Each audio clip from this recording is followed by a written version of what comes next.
Hello, welcome to Kiki's Chat Show. Today is Wednesday, the 2nd of March, and we have a very interesting show today because we're going to talk about things pertaining to us, Black people, us Africans, as people of African descent.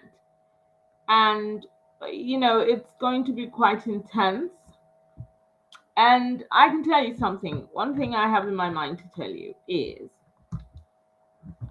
that there are two happening in the world today. One is that there is a quietening or quieter awakening, which to me is just so vital.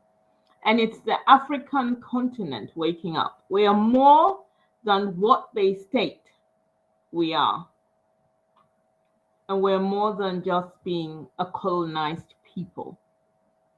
One of the interesting things also is that Black America is rising up. And after all the things that they've suffered, they're beginning to realize that their history doesn't begin from slavery. So our history did not begin with colonization, and neither did it begin with the fake independence. Our history did not begin with independence or paying the World Bank or so-called payments to Europeans or anything like that. If we look closer at our African history, we see that the continent was thriving and we are blessed with healthy food and wealthy beyond compare. A lot of things that we have are being either stolen, taken with guile, or we're being killed for them to have it. And we really need to see our value. And one of the parts of our value is our health. And so my guest today is NAJAR, NYAKIO, MUNYINYI. And she's a founder and producer of the Maaitu Podcast Show, which focuses on alternative energy healing methods for whole body wellness. She coined the term Wombmen, that's for woman, deliberately for the understanding of our description, which should be recognized as womb, and man, for we are human with wombs, and because of its importance and difference. She shares the knowledge that women's bodies, which is women, also require slightly different healing embody, slightly healing energy, balancing techniques for optimum health. The Maaitu Podcast Show research is garnered from ancient truths. She stories, practices, knowledge she has collected from ancestors, elder women, great-grandmothers, and wise shaman. She's currently based in NYAKIO, a bustling farming town situated at the foothills of Mount Kenya. Welcome to the show. Thank you so much, Auntie. You always make me shy whenever you give me those kind of accolades. Why? I And think it's an honor to be on your show always. No. I think you are you do those things in real life. You are highly accomplished, and therefore I should say these things about you because you are doing them. This woman, anyway, is planting trees in Kenya, and she has planted Yes, over. How many have you planted so far? How many trees have you planted so far? okay, last year Yeah. I planted 3,525 trees. Wow. Last year. You surpassed your 2,000. Well done. Yes, I did. Yes, I did. And the most exciting bit was that I planted trees in an area which is called Wajir. I planted over 1,000 trees there. And Wajir is like the Sahel, it's semi-dry. We call it ASALs, arid and semi-arid lands. So it's like the Sahel. It's desertification is creeping in. So for me, it was really exciting to do that. Well done. Yeah, well and it's done. really exciting to be here. Excellent. Well, it is exciting to hear. To have you. Thank you. And thank you so much. Your fan club have started speaking already, and you haven't even spoken yet. You haven't said anything in there asking questions. So today we're talking about emotions, energy, and which all are, they're connected to vibrations. And there's something you said to me the other day which made me think about it, like when you say vibe, like my vibe, I have this strange vibe about this person and all of that. So anyway, can you please help us understand each facet of emotions, energy, and melanin? We're going straight into it. Okay, so I'll start from the beginning, which is that the word emotions is spelled E, the letter E for England, and motions. And the letter E represents the word energy right there. So it's energy in motion. Oh my gosh, where's she gone? No, I'm here. You are the one on screen, so don't worry. They can see you. Okay. Thank you. So energy in motion is something which, when I was doing my research, I came across it over and over again. And I began to realize that the word emotions is actually a short form for energy in motion. Now, we usually don't think of energy moving. We don't think about it in motion. And this is what now I was describing during the podcast.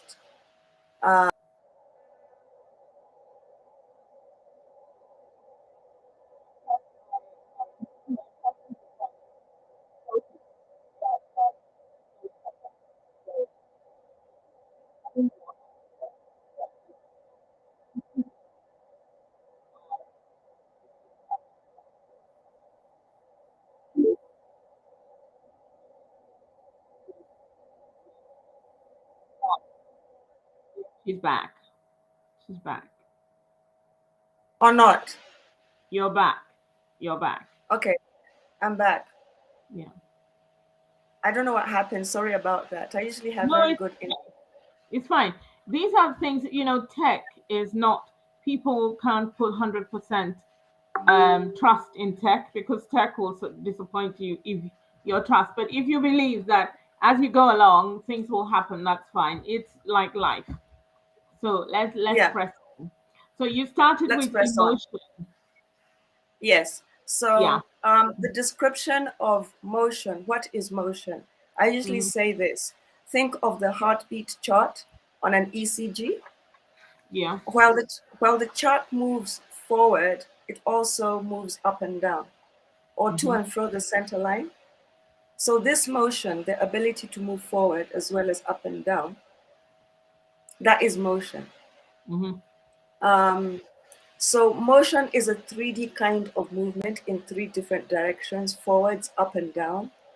In natural life, motion resembles, for example, a dancer in motion, because that's 3D, or a graceful cheetah in motion, a cheetah, like when the bushbuck is also running from the cheetah, that's motion, or like a butterfly.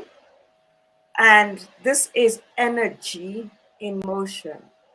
And this is the magnitude of the power and life of our individual emotions, because we are human beings. Okay. We pulse and we vibrate with this energy, and it's always in perpetual motion. And that's why I call emotion a very powerful, graceful movement at its very, very best.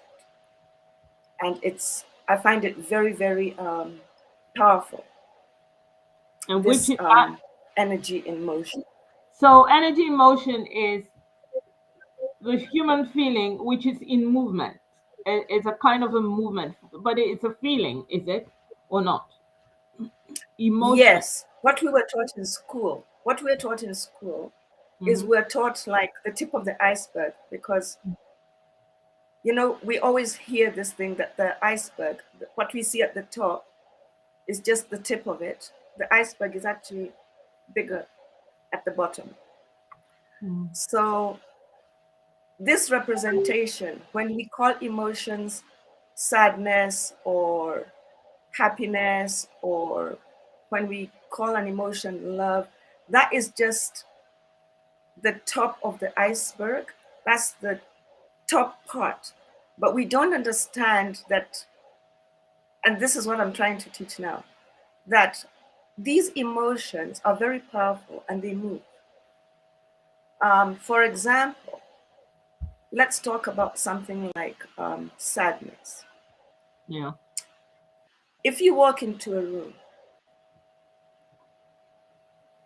there are people who say that they can tell the vibration of another person before the person tells them what they're feeling. For example, they can tell the person is feeling sad. Why is that?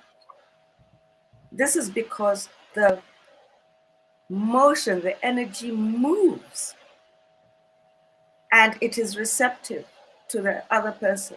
It's receptive to me, it's receptive to you. And because we are melanated beings, I'll explain this later. Because we're melanated beings, we pick up these emotions very quickly.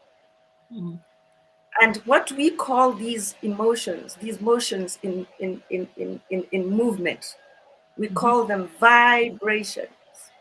Okay. And we have, okay. Question? The question is, but if you don't have any emotion, like if you're not expressing any emotion, do you have vibration?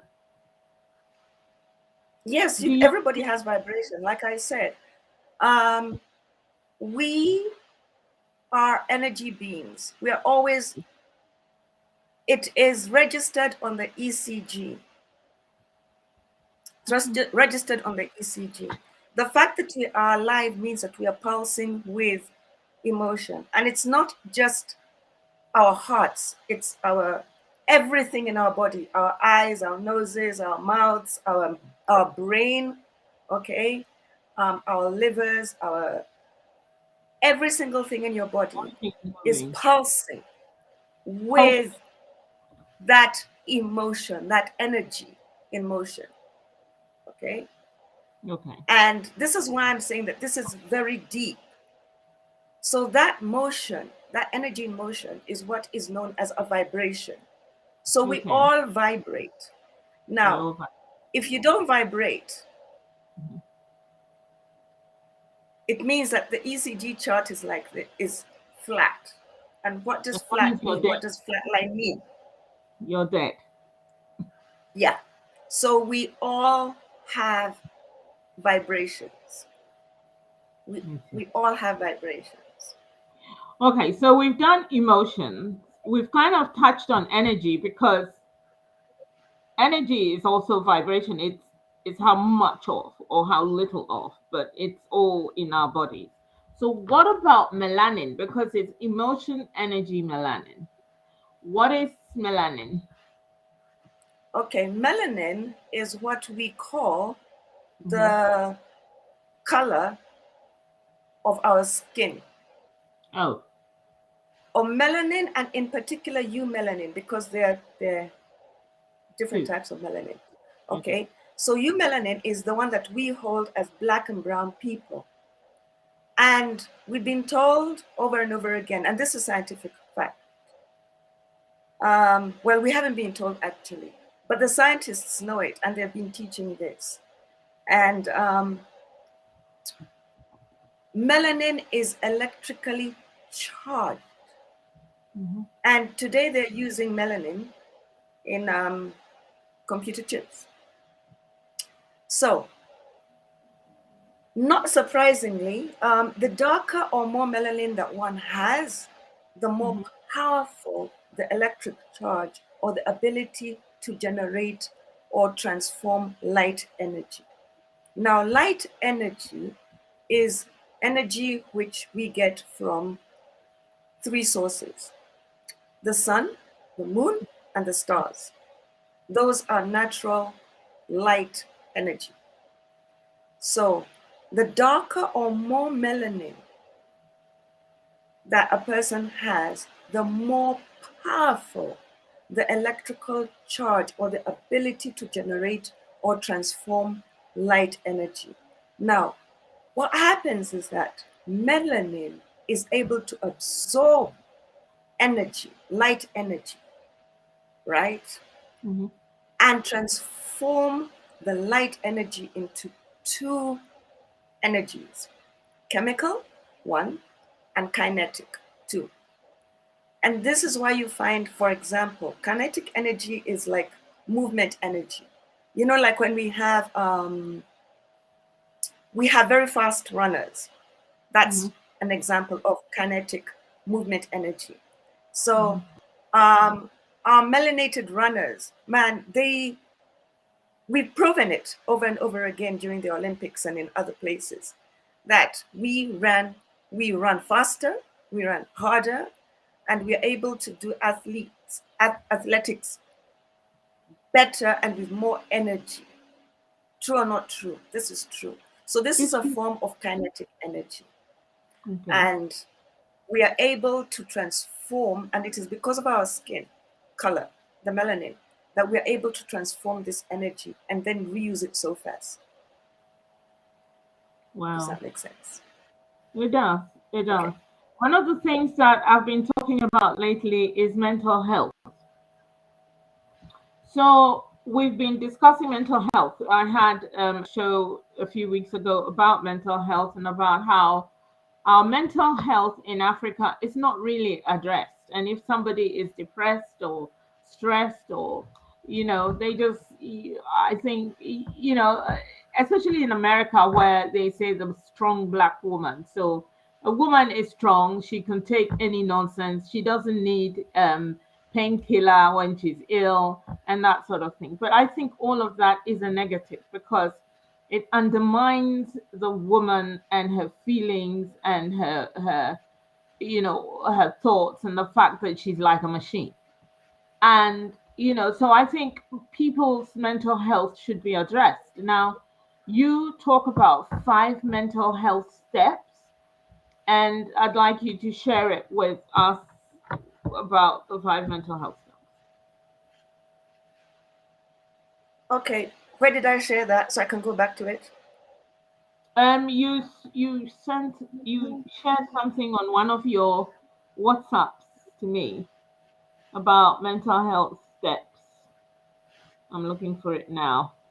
Um, I forgot. It will be a long process to look for it, but I read it, and you said that there were 5 mental health steps. So it talks about how we should address how people feel, how people communicate, how people and how we treat people, how we talk to people, etc., etc. I read it a few weeks ago. I'm going to look for it now. In fact, it's in the women's group. It was in the women's group, the one you set up.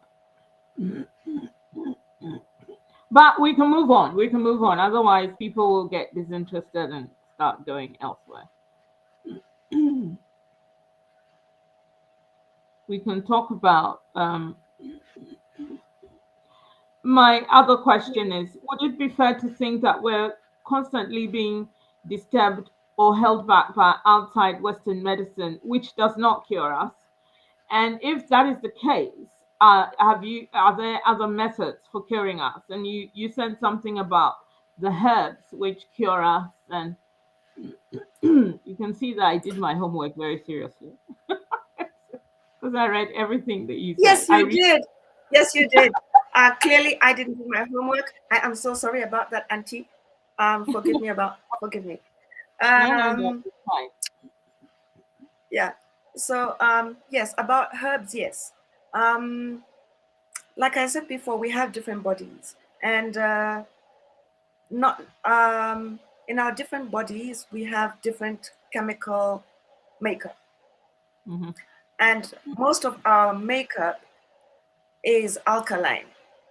It is not acidic. Therefore, when we eat acidic foods, what happens? We break down. For example, if you have a vehicle and the vehicle uses petrol and you inadvertently or by accident you put in diesel, what happens? It'll go for a short distance and then it will break down because the engine is it's not a diesel engine, it's a petrol engine. And the same thing happens to us. We are very dissimilar when it comes to what we need to eat. And I say this over and over again. We as melanated people, we need to go back to organic food. We need to go back to fruits. We need to go back to natural herbs. We need to go back to what our ancestors used to eat. All these sugars and caffeinated products and things which you get off the shelf, like your Weetabix, like your cornflakes, like your processed foods, this damages us. Now, when it damages us, it starts slowly. It doesn't start all at once. What happens is that, for example, let me just give some crazy kind of example. You take something which your body cannot really absorb, and it can't get nutrients out of it. So what happens? It goes into your body, and then it's not doing anything. So what it does is that because it's not doing anything, it just sits there and it becomes what is called cancerous. And this little thing, it starts really tiny, and then it gets bigger and bigger and bigger and bigger and bigger. And in time, you start saying, "Oh, but I've got this dis-ease," because that's what we are. We get dis-eased. We feel uneasy. Our physical body starts feeling uneasy, and after a long time, we begin to live in a state of permanent unease, which is dis-ease. And I also say that the words the word DIS, the letter DIS. DIS is always short for the opposite of whatever it is, like disturb, like dismay, like, distance, dis-ease. Also, I do share something which is also rather deeper. When every herb, every fruit, every organic plant has a certain vibration, and that vibration is matched to particular organs. So yes, I did share a chart on the group, on the women's group, and the chart is basically made up of which herbs for which organ. And if you want, you can break it down. Yeah, if you want, you can break it down, because that's the vibration. What that herb does, okay, it clicks, or it resets that organ back to what its vibration is supposed to be, what its frequency is supposed to be. So for example, if your heart is supposed to be at a certain frequency, when it begins to become uneasy, it means that it's not vibrating at its optimum frequency. Yeah. And then it begins to get diseased. D-I-S, diseased. Now, it's not a coincidence. This is really deep. It's not a coincidence that when a person passes away, what does the coroner call that person? Corpse? The coroner calls that person deceased. Deceased. Ah. And that means what? It means dead. Now, deceased, if I tell you deceased and deceased, you can't tell the difference. It's the same sound, isn't it? It is. It's the same sound. Deceased and deceased. Disease. So, disease leads to what? What does it lead to? It leads to deceased, yes. So, when you are on herbs, when you're on the correct herbs, and we need to get back into what it was that we used to take. Like, for example, my parents, my grandparents, my great-grandmother, there are certain foods that she used to take for what we call breakfast. But she didn't used to take them at breakfast, you see. She used to take them later in the day, because she'd wake up in the morning, wash her face, and get out. It's not a matter of eating for the sake of eating. It's eating when you are hungry. Anyway, so when she used to eat, she didn't used to have sausages and Weetabix and 3 fried eggs piled on with bacon and toast and butter and jam and you get what I'm saying? I do get what you're saying. I mean, the thing is, with the bacon and the sausage and things, that is for the Western world where it is very cold and maybe that is their fuel. However, it's very hot, so we don't need that sort of fuel. Maybe that's what it is. I don't know. No. There are foods which we can eat. We've got spicy foods. We've got our spices. We've got our cayenne peppers. We've got our hot chili peppers. Yeah? And those are perfect because you know that cayenne is a very good painkiller. Yeah. And we've got our pepper, we've got our black peppers, we've got our white peppers. I mean, you know, we grow them. These things, they grow like weeds. So it's not, we have our foods which keep us warm, because not all parts of Africa, by the way, are hot. Like where I stay, it's a little bit cold. People are always complaining when they come and visit. They're like, oh, yeah. Up here on the mountains. So do you have, yes, they do complain. Central heating, or what do you do? Keep fires, or do you have central heating there? No, I have chili pepper. And you said I don't like. You said I don't have. Hey. No, we don't have central heating here. Hey, no. People, there's some of us, when it comes down to the cold season, we just buy heaters, or we have fireplaces. Okay. Yeah. That's cool. Where we burn up wood. Yeah. You've got fireplaces. That's fine for me. But Yeah, we I'm have not fireplaces. coming. Yeah, we have fireplaces. I'm not leaving here to come to a cold Africa. No. But it's so much fun. So I yeah. have a So question. I have a question for you. mhm.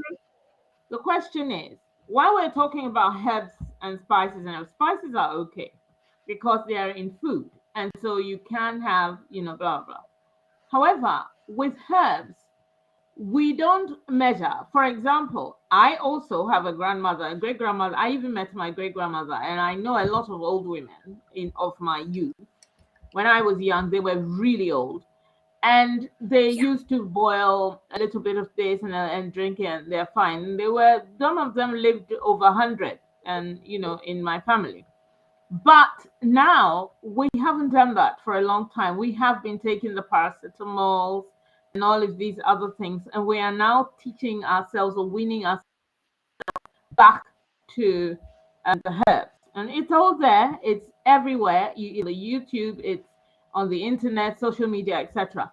However, we don't know how to measure it. And in some places, I have heard that if you don't take it in good measurement, you could harm your internal organs. You can harm your kidneys. You can harm, because you don't Yes. know what the measurement is. You can harm your liver, etc. So that is also a concern for me. There are some herbs that I know about that I've been using for donkey's years because that is my life. However, with the new herbs, when they start mentioning grand old things, I remember looking on your chart, and some of the herbs, although they are there, they're not herbs that I use, and I find it a little bit scary that I don't know what the measurement would be. Would it affect me? Would it affect my children? That sort of thing. Yeah, this is fantastic. This is a very good question. And what I'll say is that whenever you take herbs, usually it's in a powder form, quarter teaspoon, please, per day. Quarter of a teaspoon. It shouldn't be more than the tip. Every herb? The tip of every herb. Every herb. Do it in a rotation. Yeah, every herb. And do it in a rotation. Don't put all of them together in one cocktail and go. No. Do it in rotation. So that if you have 5 herbs, you take the first herb on a Friday, the second herb on a Saturday, the third one on a Sunday, fourth one on a Monday, and then on a Tuesday, and then you start again. Okay? Which means that in 5 days, you've taken all 5, and you're just taking a quarter, and you're taking it once. You're taking it once a day. Why do I say this? Because herbs are very potent. And most people don't think about this. Our modern medicines, the ones which are made by the big pharma and all, they have these same herbs, like a pinch. And then the rest of it is chalk dust and all kinds of other crazy stuff. Yeah, and they also include some things which they manufacture. But when they say herbs, that what they put in is very little. And here you are taking like a whole teaspoon, for example, of let me give an example, of cayenne pepper, like a whole teaspoon, stirring it in and drink it down and think that you're going to be okay. No, quarter teaspoon. Okay. Quarter teaspoon. Yeah. But you're talking about herbs like. And you put this. Yeah, carry on. So you put this in a mug. A mug. Pour hot water over it. Pour water over it. Pour water over it, hot water over it. Put it aside, let it cool down. Please don't drink it when it's hot. Until it cools. Okay. So you can sip it comfortably, I mean, don't burn your tongue. Let's, love yourself, sisters. Love yourselves. Okay? And yes, we do have love yourselves. So you take a little teaspoon. Now, what happens is this. Say, for example, you have like 16 herbs, all the better. That means that you'll go through them in 16 days. Maybe you have 20 herbs. I don't know why you have 20 herbs. But you go through them in 20 days. Do you get my drift? And all of them work on at least 2 major organs. So it doesn't matter what it is that you're taking, you're healing yourself. Now, another thing is this. When you take them little by little, what will happen after some time is that the herbs will start becoming, you'll start becoming full of these herbs. Does that make sense?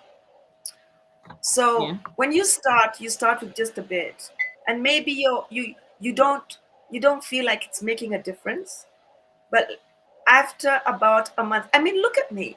After about 6 months, you'll find that, can I tell you something? Your poo doesn't even smell. Doesn't smell bad. If you take a quarter of a teaspoon of different herbs, one herb of different type a day, one herb of a different kind a day, and you keep rotating. And you keep rotating it. Okay. And you take this, what I do, I find it easier to take this first thing in the morning. So instead of taking that cup of tea or this or that or the other, why in the morning? Because my stomach is empty. My stomach is empty, and this thing will just be absorbed straight in, and it's not going to do any damage. And then I'm done. I'm actually done for the day until the next day. So now after that, I can go ahead and I can have my rotten breakfast, although I stopped doing that now. And my other meals. But what happens is after some time, you also don't get as hungry, because what the herbs do is that they restore your body back. It's like it clicks everything back, like it clicks your body back. So you don't get as hungry, and you still have more energy to do whatever you need to do. I mean, there are things that I can do today, which 5 years ago I couldn't do. And I'm 5 years older. And I'm eating less, and yet I have more energy. I have more positive energy. I'm much happier. I'm more at peace. And this is because I just take that tiny little quarter teaspoon, 1 per day, and then I just rotate it. So what herbs are you taking like that? Because let me give you an example. We have garlic every day. Like, for example, I don't do it every day, but there are times like I feel a cold coming on. I have asthma, so I kind of feel the timber, that sort of thing. And so for a whole week, I can mash up garlic and ginger and drink it every day. I do it especially when I wake up. I will do this until I kind of feel a bit freer, like I haven't got mucus or anything, and then I stop for a bit. But I know about, I mean, I've been brought up that if you take some medicine, or if you, especially herbs, you take it for 2-3 weeks and then you stop, and then you wait 3 weeks and then you start again. So that is something I do, and I'm sharing it with the world. People, this is what I do. And it works for me. Otherwise, I'm always phlegmy and coffee and that sort of thing. But if you say that we should only do this one day and then the next day take a different type of herb, what does that mean? I should do the garlic one day and do the ginger the next day? Because I throw them in. And sometimes I even put chili in. I put, I do. I put the cayenne in. So it's the 3 of them together. I mash it, I blend it, then hot water. And I drink it hot as well. That is one of my habits. I can't drink it any other way. Am I doing it wrong? Okay, so that is because you're not well. Okay. Yeah. No. That is because you're not well. So you're taking it at that particular time to restore yourself back to normal. What about if you're well? Like, I don't need to take ginger and lemon every day.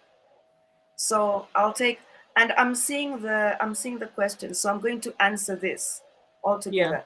Yeah. Okay. Mm-hmm. So yes, one herb a day is good. And by these herbs, I mean, like, for example, let's take moringa. You take moringa today, right? Mm-hmm. You don't take it tomorrow. Tomorrow you can take ginger tea. Okay. And you can take your ginger tea with honey and with lemon. And then the third day you can take hibiscus tea. Yeah. But yeah, okay. I mean, are you really going? I tried it and it didn't work because sometimes the tastes just are so different. And then there's also blue vervain, there's burdock, there's clover, there's so many different herbs. And honestly, you there's that point where you're like, can I really mix all these things together and just take them together? So what I found out is that it's actually better to take one a day and then you do a rotation. Okay. Right? Yeah. And you can also do the rotation depending on yourself. You can do a 3-day rotation of just 3 different herbs for maybe a month, and then you do away with that, and then you do another different rotation. Because at some point what will happen is you'll start getting to listen to your body. You'll start getting to understand your body. The same way that you said when you're not feeling well, when you can feel like the cold is coming on. So maybe you haven't taken ginger for about two weeks, and you're like, I can feel my sinuses coming in, so now I need to switch. I need to take my ginger. I need to take my lemon is not a herb. I need to take my ginger. I need to take these particular things so that I can recalibrate my body back into normal. And then once it's okay, now I can go back to something else. Because, like, for example, yes, exactly. Rotation also helps us to maximize on all the necessary nutrients which are needed in our bodies, because there's so many which are needed in our bodies, right? And really mixing them all in one cup, I tried. It's crazy. I mean, it just doesn't work, because there are some things which will go. Like, I take baobab, for example. I take baobab powder, which is absolutely fantastic. Now, I can't mix that with black pepper. I just can't. I tried and I was like, no, this doesn't work for me. I'm not doing this. And then there are mornings when I feel that I want something with a kick in it. So I look for something which is bitter, because that's the way my body's feeling. It's crying for that thing. So as you go along, you will start to realize what the different herbs do for you. Because also when you're buying them, you're looking and you are asking, what is this doing for me? Which part of my body is it fixing? Is it fixing my eyes? Is it fixing my sinuses? Is it fixing my lungs? Is it fixing my womb? What part of the body is it fixing?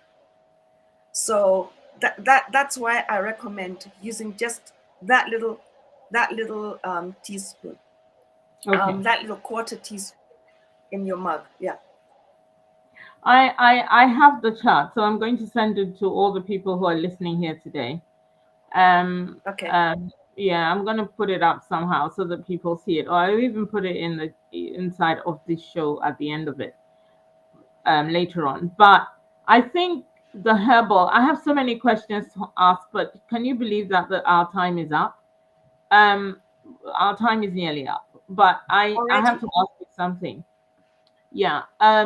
Women, especially menopausal women and women who are having children, there are herbs and things that they will need to use to correct certain things like the hot flashes, or women who are continually having miscarriages and they need to make the baby stay. Now, there are methods in which, but we've lost those methods because we've gone into the Western world, and now we go to hospital, they give us more things, and then we can't even have the child anymore.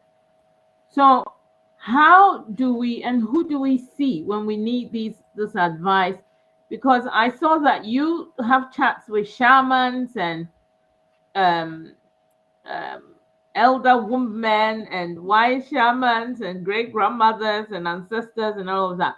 Where do you get, like for ancestors, for example, how do you tap into what advice they have? They're all dead. So how do you tap Well, it? so one thing which will happen to all of those who start taking herbs is that their awareness will change. Yeah. Their awareness will change because what happens is that we begin detoxing. We begin detoxing our bodies and our brains, especially the pineal gland. Okay. We also begin detoxing our blood and our brains. And Blood what and happens is, and what happens is that we have not been taught this, but it is very true that our memories are in our blood. Our our memory. memories are in our DNA. Our And that's the memory. blood that runs. Yes, our The memory memories. I'll that give you you an example. remember. Okay. Yeah.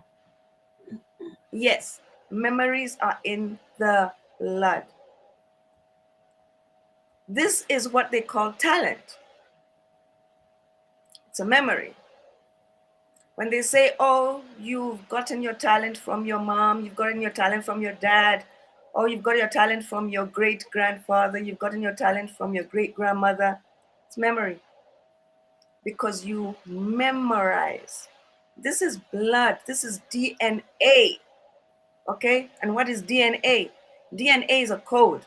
It's a code which tells you what to do, how to do, what you do. Okay? So Mm-hmm. remember, DNA is a code that tells you what to do, how to do, what you do. Mm. So, yes, our memories are in our blood. So, when we clean up our blood, when we clean up our blood system, when we detoxify our bodies and our brains, when we detoxify the pineal gland, whoa, that's a reawakening. So the memories start coming back. And these are the memories which you get from your ancestors. Another thing is that I actually spoke to my own great grandmother, Mm-hmm. and she told me a lot of stuff which it didn't make sense at the time because I was a young girl. Mm-hmm. She passed away when I was 12. Okay. So I have memories from when I was 12 years old. And I remember a lot of what she told me because remember, 12 years is a long time. That's beyond university. That's like PhD. So I had my PhD when I was 12 years old. She passed away at 12. All those memories, okay? Because she'd tell me stuff and it would go into my head.